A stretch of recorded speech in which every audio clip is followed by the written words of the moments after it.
Tuhan, kita bersyukur oleh anugerah Tuhan hari ini. Saya percaya kita sangat bersukacita karena sukacita yang luar biasa. Yang kita tahu bahwa sukacita itu terus berkembang dunia. Dan kita akan menunjukkan wajah yang berbeda dengan orang lain, yang mereka bersukacita karena dunia, karena harta, karena sesuatu sementara. Tapi kita bersukacita hari ini karena Tuhan, amin. Tuhan yang mengasihi kita karena kekekalan. Kita tidak melihat kondisi, kita tidak melihat panas. Biasanya kita di tempat ber-AC, tapi hari ini kita tidak ada AC ataupun dimanapun kita dalam kondisi apapun. Baik Bapak Ibu yang melihat hari ini firman Tuhan disampaikan, kita sama-sama diberkati. Tetapi Tuhan melihat hati kita yang sungguh-sungguh merindukan jamahan Tuhan, yang sungguh-sungguh merindukan pertolongan Tuhan, yang sungguh-sungguh melihat Tuhan bekerja atas hidup kita dalam menghadapi hidup ini yang begitu banyak tantangan di tengah-tengah dunia, karena manusia tidak bisa lepas dan orang percaya juga tidak bisa berkata mulus dalam mengiring Tuhan, amin. Ada tantangan, ada pergumulan, tetapi kita hadapi bersama Yesus. Dia akan memampukan kita menjalani. Puji Tuhan. Mari kita buka Alkitab kita dalam Kisah Para Rasul 2. Kisah Para Rasul 2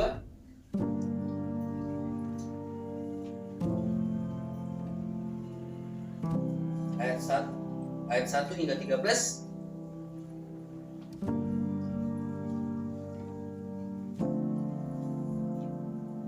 Dapat semua?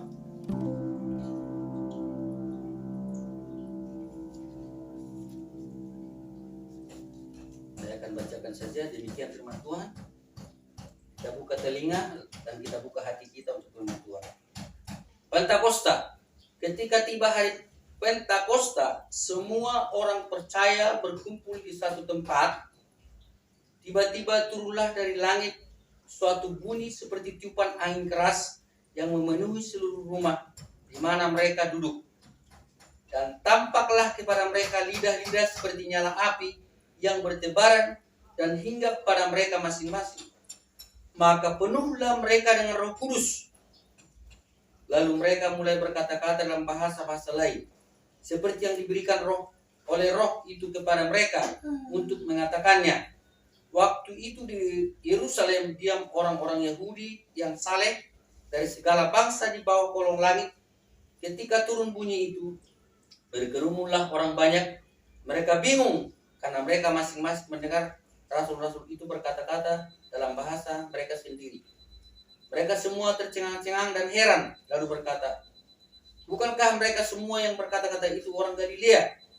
Bagaimana mungkin kita masing-masing mendengar mereka berkata-kata dalam bahasa kita sendiri, yaitu bahasa yang kita pakai di negeri asal kita. Kita orang Partia, Media, Elam, penduduk Mesopotamia, Yudea dan Kapadokia, Pontus dan Asia, Frigia dan Pamfilia, Mesir dan daerah-daerah Libya yang berdekatan dengan Kirene, pendatang-pendatang dari Roma, baik orang Yahudi maupun penganut agama Yahudi, orang Kreta dan orang Arab. Kita mendengar mereka berkata-kata dalam bahasa kita sendiri tentang perbuatan-perbuatan besar yang dilakukan Allah. Mereka semuanya tercengang-cengang dan sangat termangu-mangu sambil berkata seorang kepada yang lain, apakah artinya ini? Tetapi orang lain menyindir, mereka sedang mabuk oleh anggur manis. Puji Tuhan, sampai sedemikian jauh firman Tuhan hari ini memecah kita. Hari ini kita mengingat kembali dan gereja hampir seluruh dunia merayakan, memperingati hari ketuhanan Roh Kudus, Roh Allah. Ketika itu datang kepada murid-murid, hinggap kepada murid-murid di loteng Yerusalem. Ketika Yesus mengatakan dan berjanji, aku akan pergi menyediakan tempat, tetapi tinggallah di Yerusalem dan kamu akan menerima apa? Janji Bapa, yaitu apa? Roh Kudus akan diberikan. Nah, hari ini kita akan belajar tentang Roh Kudus. Supaya kita jangan bertanya-tanya, amin. Hanya sekedar tahu, hanya mengatakan Roh Kudus. Saya percaya Roh Kudus. Ada pengakuan Imam Rasuli, aku percaya pada Roh Kudus. Itu penggalan dalam pengakuan Imam Rasuli yang saban hari di gereja pada umumnya dikumandangkan itu, atau umat-umat bersama-sama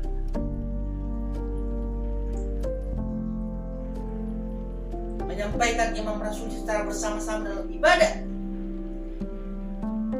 Tetapi hari ini bukan hanya percaya, amin, tapi kita sungguh-sungguh mengalami itu. Sungguh-sungguh kita memiliki Roh Kudus itu.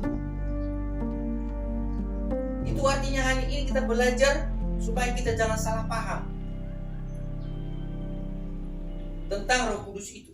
Hari ini saya ambil topik Roh Kudus tidak bisa dipisahkan dari orang percaya. Amin. Amin, saudara.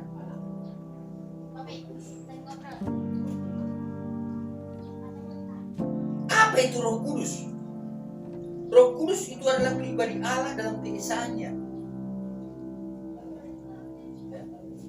Kita nggak perlu bahas di situ tentang Tritunggal Allah, tetapi kita mengerti bahwa Roh Kudus itu adalah oknum pribadi Allah, amin, yang bekerja dan menyatakan kehendaknya di tengah-tengah dunia ini ketika Yesus naik ke surga, amin. Dan hari ini ada di sini. Ketika manusia pertama dalam Kejadian 1 di sana, dan ketika Allah menjadikan langit dan bumi dalam Kejadian 1 ayat 2, bahwa dikatakan Allah menciptakan langit dan bumi, Roh Allah melayang-layang di atasnya, amin. Di atas permukaan air, Roh Allah melayang-layang. Dunia masih berbentuk kosong, berarti dunia belum teratur ketika itu. Tetapi ketika ada Roh, amin, Roh Allah mengerami di situ, itu melayang-layang itu dalam kata mengerami, ya, dalam bahasa aslinya. Mengerami ini seperti ayam, amin.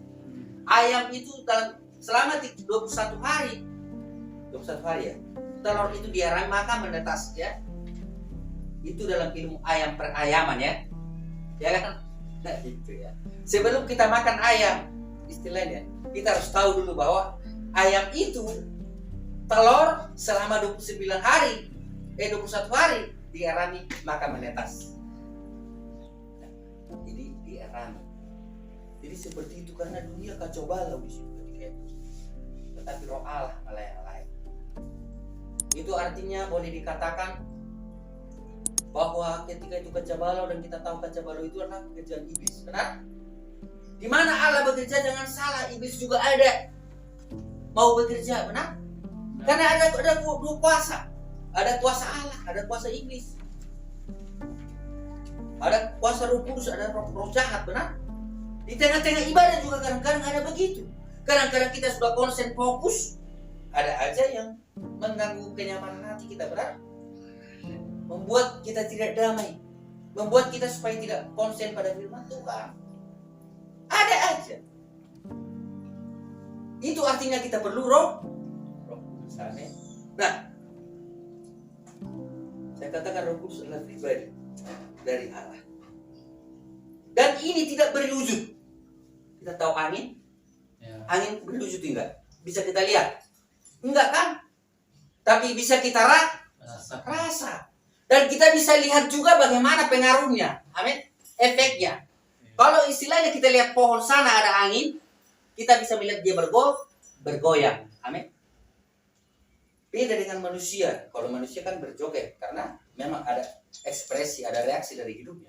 Tapi kalau pohon sana yang memang tidak bernapas, tidak bisa bergerak sendiri, ya, ketika ada angin maka bergoyang, melambai-lambai. Makanya dikatakan nyur melambai-lambai, kan? Bukan nyur yang melambai-lambai, tapi angin yang membuat dia melambai-lambai. Angin. Maka dikatakanlah nyur bergoyang, kan? Ada lagu-lagu begitu, ya. Pohon-pohon bertepuk tangan, menari-nari memuji Tuhan. Mana mungkin menari-nari bertepuk tangan kan? Kalau kita lihat secara kasat mata. Tapi kalau Tuhan bekerja bisa sebenarnya. Tapi kalau kita lihat secara kasat mata sebagai manusia, bukan mereka bertepuk tangan kan? Bukan mereka menari-nari, tapi karena angin yang menggerakkan. Sehingga diangkatlah itu menjadi simbol bahwa pohon juga ikut memuji Tuhan. Nah,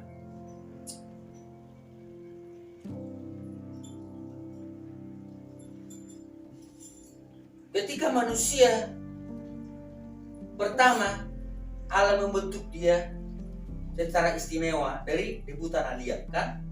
Dibentuknya begitu rupa kan? Maka apa? Kalau Allah tidak menghembuskan napas rohnya, manusia itu bisa hidup enggak? Itu tetap menjadi patung kan? Patung. Apa jadinya kalau Allah tidak menghembuskan rohnya kepada manusia pertama? Mungkin kita sekarang enggak jadi manusia seperti ini kan? Kita patung kan? Kita tidak saling mengenal, benar? Kita nggak bisa berkarya, bekerja dan lain sebagainya. Ketika itulah artinya bahwa Allah menghembus napasnya, ruah atau memberikan hidup, roh Allah. Jadi roh inilah ya, yang memberikan hidup sehingga manusia hidup. Dalam Yohanes 3 ayat 8 di sana dikatakan, kita melihat supaya kita mengerti tentang Roh Kudus sebelum kita lebih jauh belajar tentang bagaimana kok kita tidak bisa dipisahkan dari Roh Kudus ya. Coba dalam Yohanes 3 ayat 8.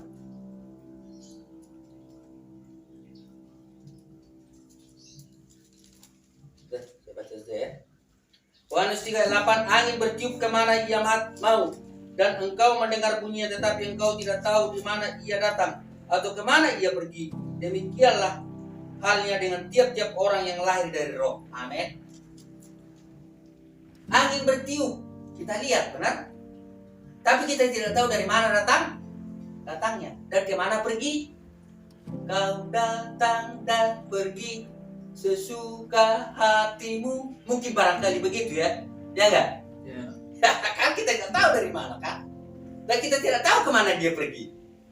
Tapi ketika angin itu ada kejadian di sana, anginnya pergi ke sana kan. Sehingga kadang-kadang ramalan cuaca meleset, benar? Nah, iya. Kita tidak tahu, tapi kita bisa rasakan, amin. Nah ini, demikianlah orang yang ada roh Allah, Roh Kudus dalam hidupnya. Iya, ada sesuatu yang berbeda ketika Roh Kudus bekerja atas hidup kita.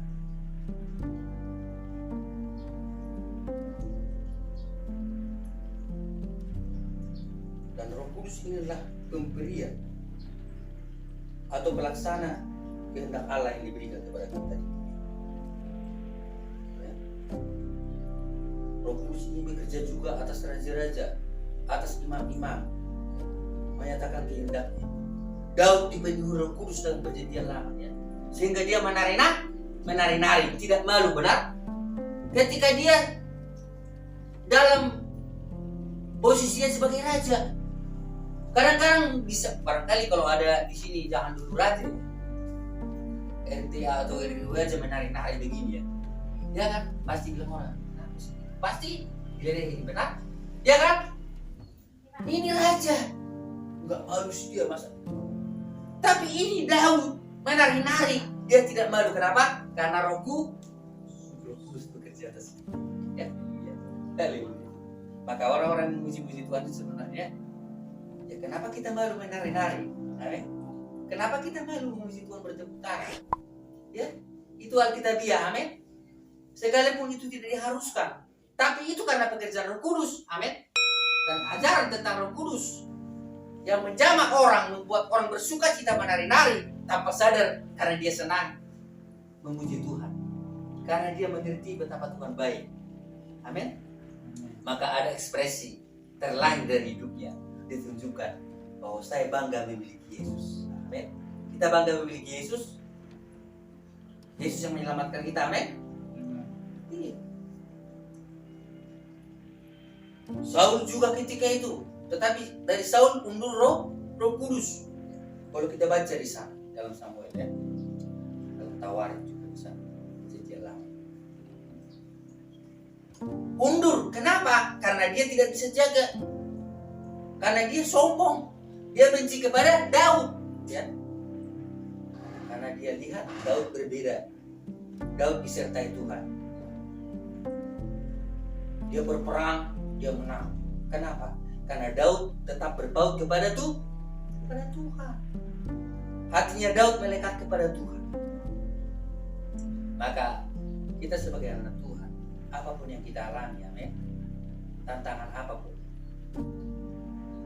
mau seberat apapun, ketika Roh Kudus ada pada kita, kita akan selalu menang. Kita akan siap menghadapi hidup ini.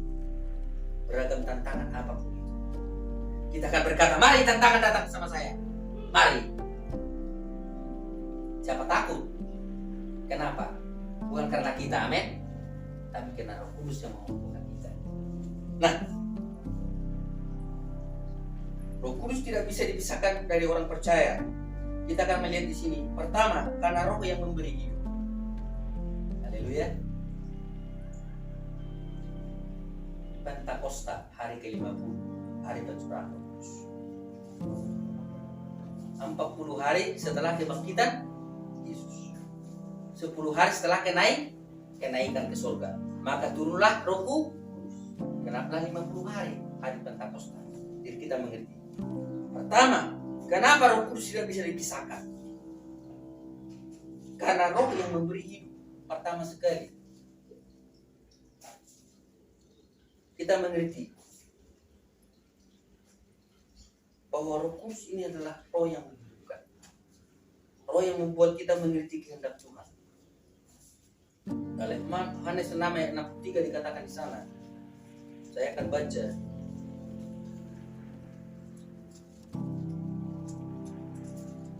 Yohanes 6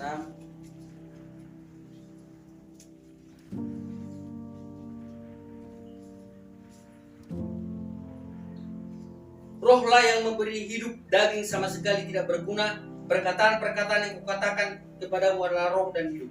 Rohlah yang memberi hidup, daging sama sekali tidak berguna. Terus untuk apa kita hidup? Kan gitu ya. Kok gitu sih? Berarti kita nggak perlu hidup. Jangan dulu, kita harus berpikir dengan kebenaran yang kita terima hari ini sesuai dengan firman Tuhan. Bukan berarti mengabaikan kita hidup di dunia. Maksudnya apa? Maksudnya apa? Tentang keselamatan. Amin. Manusia ini terbatas di dunia, kan? Dunia ini sementara. Tapi ada yang kita membuat kita boleh hidup selama-lamanya karena roh kita hidup. Dan lihat rohlah kita percaya bahwa Allah ada, benar? Benar? Dan hari ini kita menyembah Tuhan dengan apa? Sekalipun dengan mulut kita memuji Tuhan dengan musik, tetapi apa sebenarnya yang utama? Roh kita kepada Allah yang tidak kita lihat dengan mata. Roh kita yang ada koneksinya, ada relasinya, ada sinyalnya. Amin. Contohnya kayak sinyal-sinyal itu kan baik. Susah amat sih kami. Kalau kuota kan tergantung kartunya apa. Nah demikian, kalau tidak ada sinyal kita, bagaimana kita menyembah Tuhan? Dan roh inilah menjadi sinyal kehidupan kita sebagai anak Tuhan. Amin. Sehingga kita beroleh selamat, kita percaya pada Tuhan, kita terima dengan roh. Jadi orang percaya itu menyembah Dia dengan roh dan kebenaran. Kita berkata bahwa setiap orang percaya menyembah Dia dengan roh dan kebenaran. Rohlah yang memberi hidup, daging lemah, ya. Roh yang memberi hidup, dan perkataanku itu adalah hidup. Benar? Perkataan Allah hari ini, perkataan firman Tuhan adalah hidup. Memberikan kita semangat, memberikan kita gairah. Jadi pertama sekali roh yang memberi hidup kepada kita. Roma 8 ayat 10 dikatakan di sana. Saya akan baca 8 sampai 10. Mereka yang hidup dalam daging tidak mungkin berkenan kepada Allah. Tetapi kamu tidak hidup dalam daging, melainkan dalam roh. Jika memang roh Allah diam dalam kamu, tetapi jika orang tidak memiliki roh Kristus, ia bukan milik Kristus. Waduh. Bukan maksudnya kita ekstrim. Bukan maksudnya kita terlalu rohani. Amin. Tapi hari ini pengertian bagi kita. Jangan hanya kita tahu Roh Kudus itu. Jangan kita hanya keluar dari mulut kita ucapan iman dan pengakuan iman rasuli. Aku percaya kepada Roh Kudus. Tetapi kita harus mengalami. Amin. Kita harus memiliki roh itu. Kenapa? Karena dikatakan bahwa kita bukan hidup lagi dalam daging. Kalau kita hidup dalam daging, tentu kita tidak menyembah Tuhan, ya. Tetap pada daging, bekerja aja terus kita. Tapi kita mengerti, Tuhan Maha Kuasa, Tuhan berikan kesehatan, benar? Tuhan berikan berkat kepada kita. Amin. Celaka bisa di mana-mana, kematian bisa di mana-mana. Tetapi ada Tuhan, amin, yang berkuasa atas hidup kita, menyertai kita, menolong kita. Dan kesadaran itulah yang membuat kita menyembah Tuhan, yang dikerjakan oleh rohnya yang ada pada kita, amin. Jadi kita tidak bisa dipisahkan dari Roh Kudus. Ya. Bukan sekedar seperti murid-murid itu atau maksudnya itu tanda pertama. Bukan sekedar orang-orang. Saya tidak mengatakan bahwa mereka tidak penuh dengan Roh Kudus atau tidak dipenuhi Roh Kudus kalau ada berbahasa lain.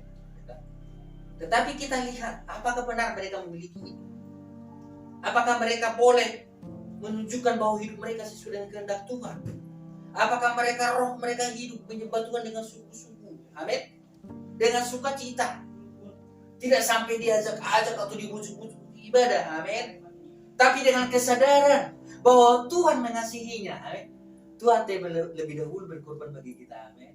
Amin. Ini lihat pengertian itu kita mengerti, ya. Menghidupkan tubuh kita yang panah. Roh Allah, ya. Dalam Roma 8 ayat 10 dikatakan, roh itulah yang membuat kita membangkitkan kita seperti Kristus, bangkit dari antara orang mati. Demikian juga kita, bahwa tubuh kita yang panah ini, amin. Tubuh kita yang terbatas dengan usia 60, 70, 80, 90 ataupun lebih dari itu, kalaupun itu karena anugerah, itu berarti panah, kan, terbatas.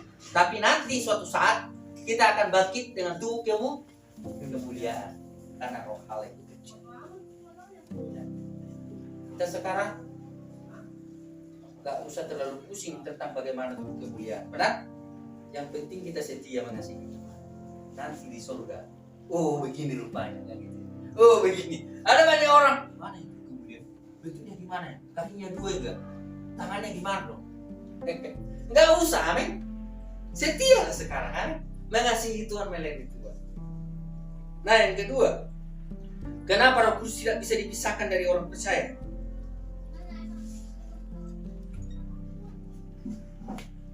Selanjutnya,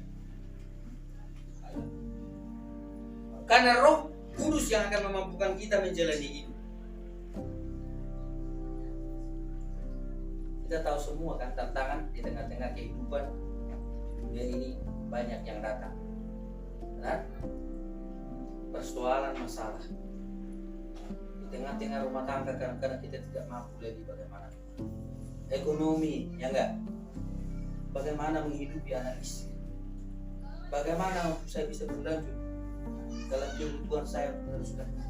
Bagaimana tentang kontrakan? Kita mau kontrak, ya. Pikirkan itu, kan? Bagaimana tentang karyawan yang usaha sebagai pengusaha? Bagaimana tentang anak saya di tengah-tengah proses belajar dalam masa seperti sekarang ini? Bagaimana biayanya? Bagaimana? Dan bagaimana? Sehingga membuat kita pusing, amin. Membuat stres kadang-kadang. Sehingga banyak orang yang tinggalkan Tuhan. Banyak yang kesetia. Begitu rupanya dengan Tuhan. Ngapain deh? Gak usah lah. Kita. Tapi kita Roh Kudus ada pada kita, amin. Dia akan memampukan kita menjalani hidup ini.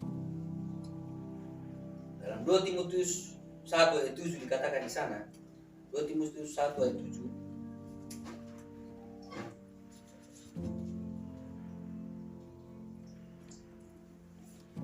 Baca. Sebab Allah memberikan kepada kita bukan roh ketakutan, melainkan roh yang membangkitkan kekuatan, kasih dan ketertiban. Bukan roh ketakutan, amin.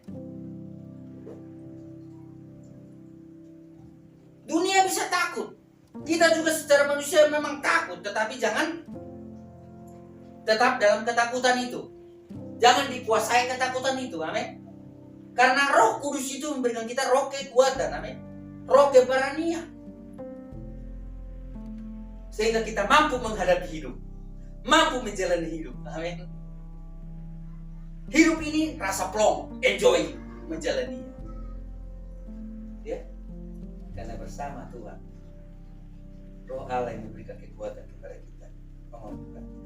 Sehingga Paulus berkata dalam Filipi 4:13 apa? Segala perkara dapat kutangguh dalam Dia yang memberikan kekuatan kepadaku.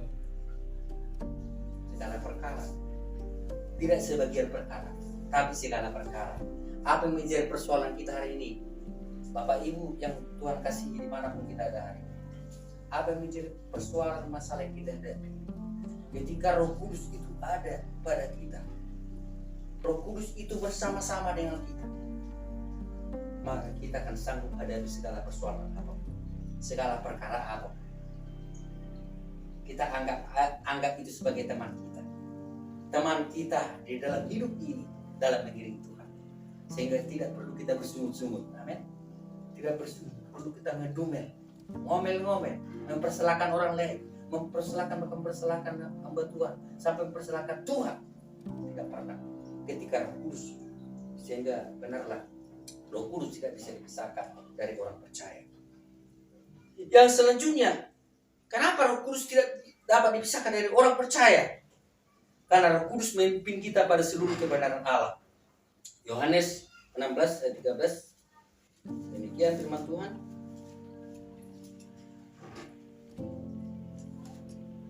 Tetapi apabila Ia datang, yaitu Roh kebenaran, Ia akan memimpin kamu ke dalam seluruh kebenaran. Sebab Ia tidak akan berkata-kata dari dirinya sendiri, tetapi segala sesuatu yang didengarnya, itulah yang akan dikatakannya, dan Ia akan memberikan kepadamu hal-hal yang akan datang.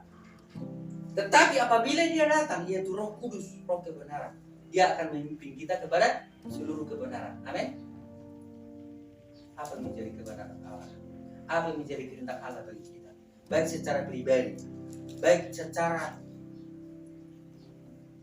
kelompok, baik kepada keluarga, baik kepada mungkin koneksi kita, atau komunitas kita. Ketika Roh Kudus ada, amin. Ketika Roh Kudus ada, maka Dia akan memimpin kita kepada kehendak Allah, sehingga kita tidak sembarangan lagi, amin. Melakukannya tidak sembarangan, mengerjakannya tidak sembarangan, tapi lebih dahulu kita mohon petunjuk kepada Tuhan, amin. Mohon pertolongan Tuhan. Saya tidak mampu, Pak, di tengah-tengah rumah tangga saya bagaimana, Tuhan, saya tidak mampu. Di tengah-tengah usaha pekerjaan Tuhan, bagaimana Tuhan ini tolong saya, Tuhan. Dalam masalah Tuhan, bagaimana Tuhan butuh ini, bagaimana tolong saya. Maka Dia akan memimpin kita kepada kebenaran. Apa kata kebenaran itu banyak? Dia akan tetap menyertai kita. Kita tidak perlu takut. Dia akan selalu bersama kita. Dia akan menolong kita. Itu kebenaran. Janji-janji Tuhan. Apa yang Tuhan katakan, itulah seluruh kebenaran. Kadang kita tidak diharuskan untuk lakukan itu, karena ada maksud Tuhan yang lebih baik bagi kita. Nah, selanjutnya, kenapa Roh Kudus tidak bisa dipisahkan dari orang percaya? Menunjukkan bahwa kita menjadi anak-anak Allah. Roma 8 ayat 14. Itu artinya ketika Roh Kudus ada pada kita, itu buktinya kita adalah anak-anak Allah. 8 ayat 14 saya baca di sini. Semua orang yang dipimpin Roh Allah adalah anak. Haleluya. Jadi kalau ada orang yang tidak bisa dipimpin Roh Allah lewat kebenaran itu, dia bukan anak Allah. Bukan anak Allah. Anak apa? Enggak usah dijawab ya. Alkitab jawabannya di sini. Jadi kalau kita dipimpin tetap dalam kebenaran, ini anak Allah. Kita itu adalah pewaris anak Allah, pewaris janji-janji Allah. Amin. Dan yang terakhir, kenapa Roh Kudus tidak bisa dipisahkan dari orang percaya? Membuat kita menjadi saksi. Ayat 11 dari pembacaan kita Kisah Para Rasul. Ayat 11 mulai. Baik orang Yahudi maupun penganut agama Yahudi, orang-orang Kreta dan orang Arab, kita mendengar mereka berkata-kata dalam bahasa kita sendiri tentang perbuatan-perbuatan besar yang dilakukan Allah. Mereka semuanya, 12, mereka semuanya tercengang-cengang dan sangat termangu-mangu sambil berkata seorang kepada yang lain, apakah artinya ini? Tetapi orang lain menyindir, mereka sedang mabuk oleh apakah artinya? Kok mereka tahu bahasa kita? Kan gitu ya. Ketika murid-murid berbahasa-bahasa mereka, padahal bukan bangsa mereka, benar? Contohnya ini, katakanlah saya orang Kupang nih, saya bukan orang Kupang, orang Batak saya, memang orang Batak sih. Saya bahasa Kupang lancar, belum saya ketemu dengan orang Kupang sudah pintar nih. Mereka pasti heran, tapi di dalamnya apa? Tentang Yesus. Yesus itu adalah yang turun ke dunia, yang ditolak oleh bangsa-bangsa, tetapi dia mau menderita raja, dia menghambakan dirinya mati di kayu salib demi keselamatan bagi banyak orang. Itu yang diberitakan dalam bahasa itu. Sehingga, kok tahu bahasa saya? Tentang Yesus. Mereka tahu jadinya kan? Tahu jadinya. Jadi yang mereka saksi beritakan itu adalah Yesus dengan bahasa itu. Sehingga banyak di situ bangsa-bangsa yang mendengar di Yerusalem, termasuk bangsa Arab di situ, Kirene dan lain sebagainya, Frigia, Pamfilia, hampir seluruh bumi mendengar itu tentang Yesus Juru Selamat. Amin. Dan itulah yang perlu kita miliki hari ini. Roh Kudus itu tidak bisa dipisahkan supaya kita menjadi saksi. Amin. Tapi bukan maksudnya kita begini, maaf nih, bagi kita yang sudah masuk lagi atau masa roh. Bukan pamer. Bukan maksudnya kita supaya hebat dilihat orang. Maaf, jangan. Bahaya. Tetapi ketika kita menunjukkan sesuai, relevan dengan bahasa yang kita miliki, yang diberikan roh itu, dengan kehidupan kita sehari-hari, dengan karakter kita, dengan sepak terjang kita, dengan kesehari-harian kita, dibungkus dengan kasih Kristus dan tunjukkan itu. Berarti kita benar memiliki roh Kudus bersaksi. Ya kan? Kadang-kadang orang kamu udah berbahasa roh, kamu udah ini loh, ucapkan bahasa roh ini, bilang. Bahasa roh tidak diajarkan seperti itu. Saya mau katakan sebagai hamba Tuhan, maaf nih kalau mungkin saya rasa menentang, tidak, hamba Tuhan yang senior, saya masih belajar. Tapi Alkitab yang saya sampaikan hari ini, lewat pertolongan Tuhan, lewat pertolongan Roh Kudus, ada banyak orang seperti ini. Bahaya. Jangan diajarkan, ucapkan gini, akhirnya kadang-kadang orang jadi pelajaran tentang itu. Tapi Roh Kudus sendirilah yang memberikan dan mengajarkannya. Amin. Tapi perlu dibimbing, dituntun. Kamu harus memiliki Roh Kudus. Karena bukan itu yang terpenting bahasa itu. Alkitab berkata bahwa apa yang kita tunjukkan, Alkitab berkata dalam satu bahasa di dunia ini, kalau aku tidak memiliki kasih apa? Sama dengan gong yang gemericik. Sama dengan istilah tong kosong nyaring bunyi. Jadi gak ada gunanya. Amin. Masuk kepada saya kita semua menjadi kita. Amin. Mencari dua kita supaya Tuhan tolong. Bukan mengatakan saya sudah sempurna atau lebih dari Bapak Ibu Saudara, tapi kita sama-sama belajar. Amin. Kita menjadi saksi ketika Roh Kudus ada pada kita, sehingga benar Roh Kudus tidak bisa dipisahkan dari orang percaya. Amin. Pertama sekali, Roh Kudus tidak bisa dipisahkan dari orang percaya, karena Roh Kudus itu yang memberi hidup kekal, yang membuat kita ada koneksi dengan Tuhan, ada keselamatan lewat Roh kita hidup menerima Tuhan Yesus sebagai Juru Selamat kita, sehingga kita percaya, kita beribadah, kita setia, kita melayani, dan kita berbuat untuk Tuhan. Dan dan selanjutnya Roh yang memampukan kita menjalani hidup berbagai tantangan yang kita hadapi apapun itu. Secara manusia kita sudah angkat tangan, tidak mampu lagi. Tapi ketika kita angkat tangan, Allah akan menolong kita dengan Rohnya. Tuhan yang turun tangan menolong kita, amin. Memampukan kita, maka kita akan berkata seperti Paulus, segala perkara dapat kutanggung dalam Dia memberikan kekuatan kepadaku. Dan selanjutnya Roh Kudus itu akan menuntun kita kepada seluruh kebenaran, sehingga kita tetap dituntun dalam kebenaran Allah, sehingga kita tidak berlaku sembrono, tidak sembarangan. Tapi ketika ada hal-hal yang susah untuk kita atasi, yang susah untuk kita pecahkan, jalan buntu selalu, tidak ada lagi jalan keluar, maka kita angkat tangan, Tuhan tolong saya. Maka Tuhan akan menolong kita, memberikan kemampuan kepada kita. Dia Roh Kudus. Dan selanjutnya, ketika Roh Kudus ada pada kita, kita akan menjadi anak-anak Allah.